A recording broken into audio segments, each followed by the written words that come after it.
So, my husband likes to invite his friends, note, his friends. I am not close with him for barbecue parties. He prides himself on his BBQ skills. The thing is, I always end up doing everything. He buys and preps the meat and then grills and serves it and collects praise for his BBQ skills. I have to buy drinks, get out enough dishes, clean up the patio and deck, non-native speaker, I don't know which one to use. I prepare the sides and veggies, I refill the drinks and take away dishes, we don't use paper plates or plastic cups since I find it wasteful, so as to keep the main table tidy. It's just non-stop work for me. He just told me last week that he invited his friends for Saturday, so yesterday. Just announced it, didn't ask me. I said well okay, do I know anyone? Nope, those are his workmates and they won't be bringing their spouses. My husband called it a guys' night. I said okay then, guys' night, well enjoy yourselves, I will be in my craft room working on some of my projects and drinking wine. He said he will handle it. Spoiler alert, he did not handle it. He got the meat alright, but just ignored any other preparation, and I was just so sick and tired of being taken for granted, he never asks me for help, I just do stuff, so I didn't do anything. The patio was a mess, the upholstery of the garden furniture was all messy from our dogs, the table wasn't wiped down, there was stuff lying all around. His friends arrived, I welcomed them, and then excused myself to my crafts room, put some music on and worked. Cue the messages. He started asking for stuff, like where are the plates, we only keep a small set in the kitchen, the rest is in the basement, where are the cups, why isn't the beer chilled, where is the non-alcoholic beer, did I not buy it? Where are the sides? I just replied that he said he would handle it all himself. I checked on the guys a few hours later, and it was a disaster. Table all cluttered, they ordered some takeout as sides, there weren't enough dishes and silverware, someone had to go drive for drinks. On Sunday, today, he was all grumpy and actually told me that he is disappointed that I didn't pull my weight and that I made our family look sloppy and bad. I told him that I am not his little housewife and that he is a big guy and if he embarrassed himself in front of his workmates, that's all on him. And that I'm glad that he can see at least a tiny bit of work that I do around the house. He got upset and went for a run to let off some steam. Oh, and the patio is full of dishes, he didn't even clean the grill. I'm not touching anything. Everyone's the idiot here. I feel crazy reading the replies. It sounds like you just do everything without being asked, but you've built up resentment towards it. You need to talk to your husband about it instead of just purely ignoring the situation because you wanted to prove your point. You knew it was going to be a crap show, just sit him down and say hey husband, I don't want to do all this crap for you, you need to do it yourself. If he has a problem or just expects you to do it anyway, then there are things to reconsider.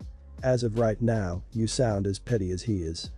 Everyone's the idiot here, did you ever call me and rationally explain what it's like for you when you have guests over and why it makes you unhappy? Seems like you kept it all inside and then deliberately set him up to have a crappy night out of the blue or something. Why would you refuse to share information like where the plates are located? You should or could have told him that you feel neglected and told him all the things you do that he doesn't appreciate or realize and told him he was on his own. But there's no reason to hide information unless you are being a jerk and wanted him to fail. Not the idiot. Sounds like he's been taking you for granted for a while.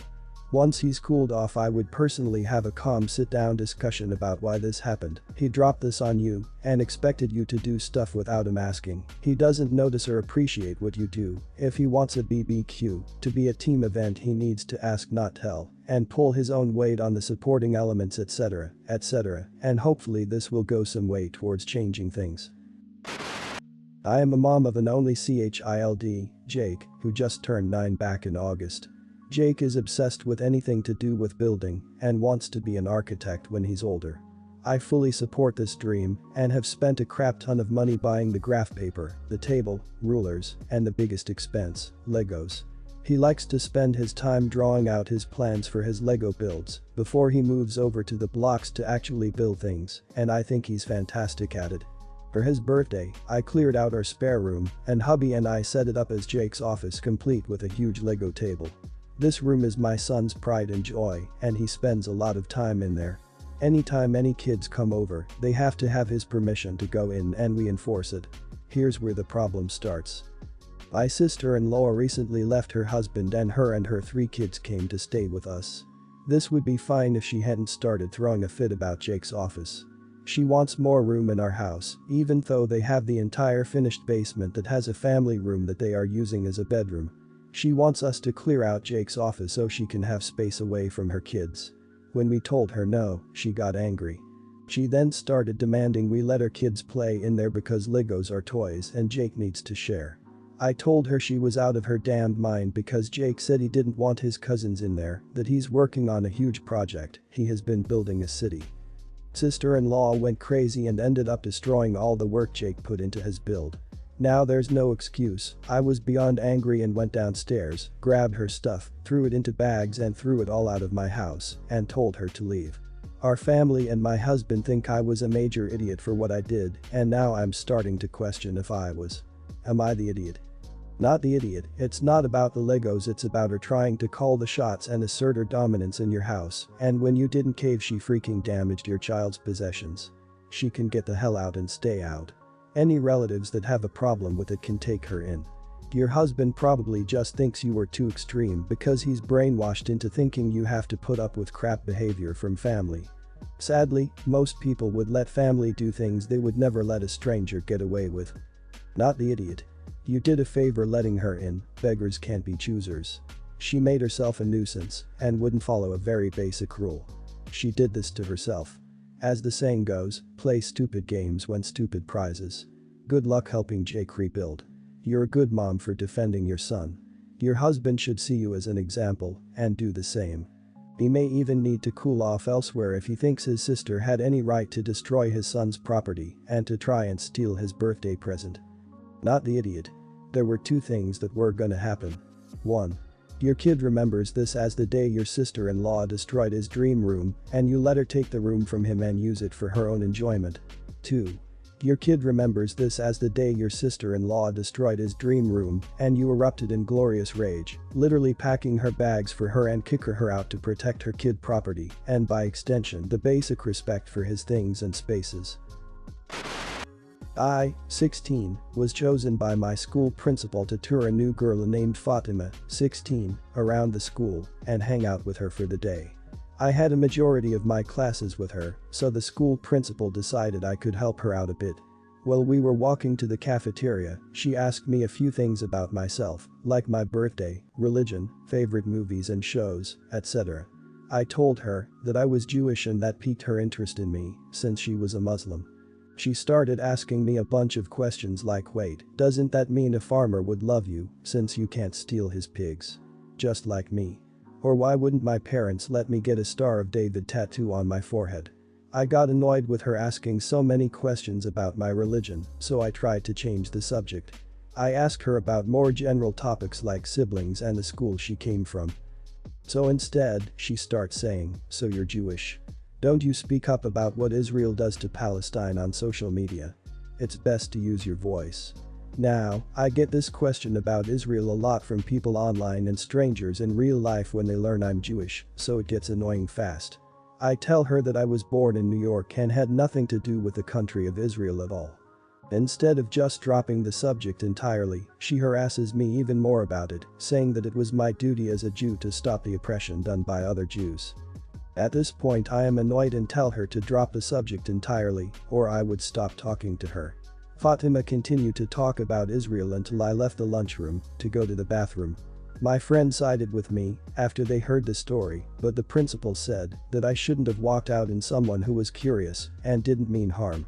Am I the idiot for walking out on the girl I was supposed to be touring? Not the idiot. You clearly did not want to talk about it. She kept going. And who can't figure out why they can't get a Star of David on their forehead? She didn't realize that's inappropriate. And seriously. Not every single Jew is involved with Israel, especially at your age. And to say you have a duty to stop other Jews' oppression. From one Jew to another, no you don't. There are far better ways to ask questions if you're curious about a religion without being inappropriate and acting like every single member of that religion has to fix the problems. You're not the idiot. Your principal is an idiot, huge idiot.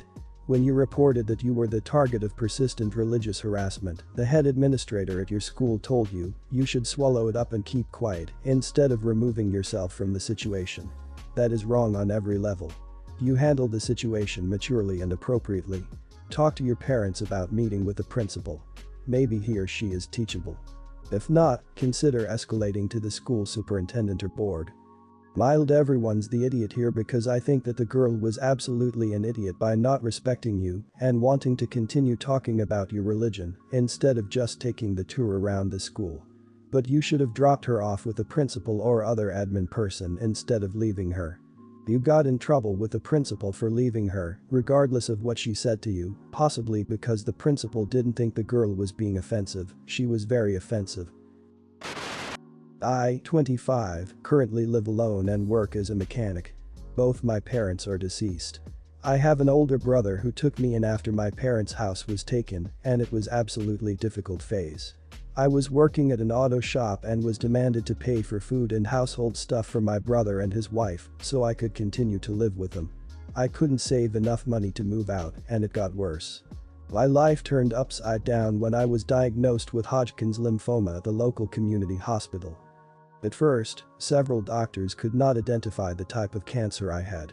Unsure of what to do, I was referred to a specialist, which required me to pay X amount of money. I stopped working because I was too weak. My brother's wife completely ignored what I was going through and started complaining about me being at their house and not helping. She kept trying to turn my brother against me, and he ended up getting into a huge argument with me while I was undergoing chemotherapy for the second month, and I was kicked out by my brother who claimed my condition was my own problem and he had no obligation to take care of an adult. Just his kids. I was a complete mess. A friend of mine took me in. He was confused by my brother's actions and lack of empathy. He had to be treating me like this in my darkest days. Relatives weren't present as much as I hoped for them to be. It was an incredibly difficult phase for me. I was mad and frustrated. This affected my treatment, and my brother only showed up once at the hospital, but gave me nothing. It's been over 2 years now. My fiancée lives in another town, currently taking her end of semester exams. We're getting married on Jan. A relative of mine gave the news to my brother. Clearly he has been asking about me for a while. And he wanted to come to me several times, but I refused to let him. He knew about the wedding and said he and his wife wanted to come. Said he was hurt other people were invited, but he wasn't. Pretended that I was being hustled towards him for no reason, and said his wife is the one encouraging him to call me and visit right now. Funny she did the opposite while I was struggling. I refused to give him an invitation or even have a talk with him because of much heartache that has been caused already. But I was getting criticism for my stance and was told to forgive and forget. I guess my brother didn't know how serious my condition was, as we had this argument while I was beginning my treatment. He actually thought it was okay and that I could handle myself as an adult. He had his own issues and didn't care enough to fix things between us. Instead, thought his wife was right about me. Forgive and forget are the words that people who have never been in that situation throw around because they simply can't comprehend the gravity of what happened. If him and the wife wasn't taking money from you, you would have been able to save up and get yourself a place of your own. But no, they swallowed you dry, then literally left you to die. No, they don't get to act like the victim here. And to be honest, I would tell the whole story to the relatives. If they still can't understand where you're coming from and continue to give you crap about it, I'd go as far as uninviting them too. Not the idiot. I could maybe understand them asking you to leave if the issue had been they no longer had the financial means to support you in their house during that time, but what you describe isn't that. It sounds more like they just didn't care and didn't want to be bothered. That's not family. Your brother was half right, that he wasn't obligated to support you, but as a brother, one would hope he just cared enough to do it. That he didn't must have hurt very deeply, and I'm sorry about that. Not the idiot. I am so sorry for the cancer and hope you have a full and complete recovery. As for your brother and sis-in-law, they made you homeless when you were fighting for your life. If you want to give him a chance to apologize, that is up to you, he is your only family left. But it only appears that he wants contact because of the wedding, maybe to show off to everyone that you have the appearance of a good relationship. You are completely guilt-free to go no contact for the rest of your life based on his actions. My husband and I are parents to 3 kids, 2 living. Our oldest son, Josh, was killed in a boating accident when he was 6. My surviving son, Luke, was 4. A few years later, we had a daughter, Ava. Luke is now 12, and Ava is 4. Before quarantine, I would bring Ava to mommy and me type classes, and she also did a gymnastics class, and we just started karate. While hanging out, it is normal to chit-chat with the other parents. Because my boys were closer in age, everyone at Luke's activities knew about Josh, and it was never talked about. With Ava, the normal parent chit-chat sometimes leads to people asking if Ava is our only. Sometimes I say I have 2 and other times I say I have 3. It really depends on the situation. Back in January, Ava had a playmate with a friend from our library group. I went over her house, and I called my husband to remind him to pick Luke up from a friend's house by noon. The other mom asked how old Luke was, and when I told her that he was 12, she commented on the age difference. Then she asked if Luke had a hard time adjusting from being an only to having a younger sibling. I thought about bringing up Josh, but I didn't want to make things awkward, so I just said that wasn't an issue for us. Luke wanted a younger sibling and loves having Ava around. A few weeks later, she came over to our house. We have pictures of Josh on the wall. Nothing crazy but family and school pictures. She saw one picture and asked who that was. I said that it was my oldest son. She said she thought I only had Luke and Ava, and I told her that Josh passed away and is hard for me to talk about still. She was understanding and supportive, but my husband overheard, and after she left he accused me of trying to wipe away all memories of Josh. I told him I wasn't trying to do that, but in the past, when I have casually brought up Josh's death, it always makes the other person uncomfortable. I never said that Luke was an only child before Ava.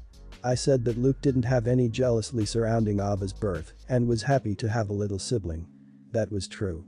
My husband said a lie by omission is still a lie and was very upset with me for trying to pretend that Josh never existed. That is not what I am trying to do. We got into a big argument over it, and he ended up venting to his parents, who still think I am the idiot over this. Did I handle the situation poorly? Not the idiot. Explaining what happened to Josh time and again to new people, anytime the conversation turns to family and the what grades are your kids in? Wait, I thought you said you had 3 kids. Would be akin to pulling the scab off every time and wounding yourself. Your husband should be understanding to how constantly mentioning and talking about a deceased child isn't good for your mental health.